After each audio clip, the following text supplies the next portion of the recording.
Ang haba ng mga beach dito sa Nice na tinatawag ding Baie des Anges o Bay of Angels sa wikang Ingles ay humigit kumulang 10 kilometers.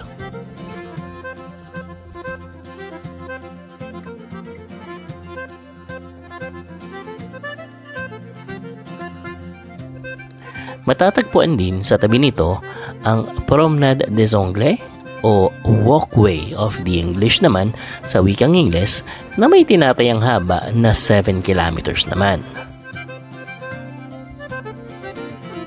Bukod sa swimming at sunbathing, sana all, maraming water sports activity ang pwedeng gawin dito, gaya ng parasailing at jet skiing. Pwede ka ring sumakay sa maliliit na barko para itur ka nila sa coastal area ng lugar. Napakaraming turista ang nagpupunta dito para i-enjoy ang sun at ang beach. Kaya naman makikita nyo na napakaraming tao.